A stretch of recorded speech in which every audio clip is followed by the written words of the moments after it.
Alright, let's dive into something that's been buzzing in the football world lately, Paul Pogba's situation at Monaco. Now, if you've been keeping up with the news, you've probably heard whispers about his contract potentially being terminated. But here's the thing, this isn't just another transfer saga. It's a story packed with twists, controversies, and questions about what's next for a player who's been through the ringer. So, let's break it down. First off, what's the deal with Pogba and Monaco? Well, he joined them last summer after a doping suspension that kept him out of the game for a while. Personally, I think this move was a big gamble for both sides. For Pogba, it was a chance to rebuild his career after a massive setback. For Monaco, it was an opportunity to bring in a World Cup winner, someone with undeniable talent but also a lot of baggage. And now, just a year later, it looks like things might be coming to an end.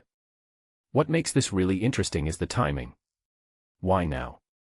Is it about performance, injuries, or something else entirely? Let's talk about Pogba's time at Monaco. His first season was, frankly, a mixed bag.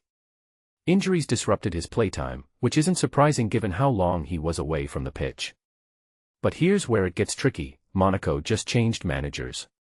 Filipe Luis is now in charge, and that could mean a shift in the team's strategy, especially in midfield. From my perspective, this is a classic case of a player and a club not quite aligning. Pogba's style might not fit Luis's vision, and in football, that's often a recipe for an early exit. But it's not just about tactics, there's a bigger story here. Remember the doping scandal? Pogba was banned for 4 years after testing positive for DHEA, a banned substance. He claimed it was a mistake, that he took a supplement without knowing it was tainted. The ban was later reduced to 18 months, but the damage was done. What many people don't realize is how much this affected his career trajectory. Pogba was at the peak of his powers when this happened. He was a World Cup winner, a midfield maestro.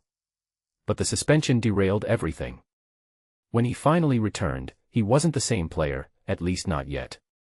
And now, with Monaco potentially cutting ties, you have to wonder, is this another setback, or is it a chance for him to reset? Here's what I find fascinating. Pogba's story is a reminder of how fragile a football career can be. One mistake, one injury, one bad decision, it can all spiral out of control. But it's also a story about resilience. He fought to clear his name, he worked his way back into the game, and he's still only 31. In my opinion, he's got more to give. The question is, where? If Monaco lets him go, which clubs will take a chance on him? And more importantly, what version of Pogba will they get? If you take a step back and think about it, this situation raises a deeper question. How do we judge players who faced major setbacks? Is it fair to write them off after one bad season or a controversial past? Personally, I think Pogba deserves another shot. He's got the talent, the experience, and the hunger. But football is a ruthless business, and second chances aren't guaranteed. What this really suggests is that his next move could define the rest of his career. So, where does this leave us?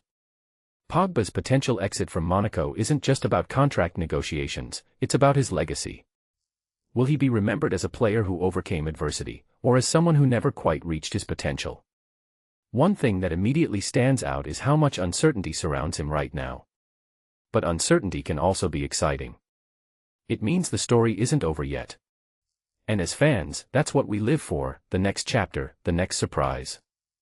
What do you think? Is Pogba's career on the decline, or is there still a comeback in him? Let me know in the comments.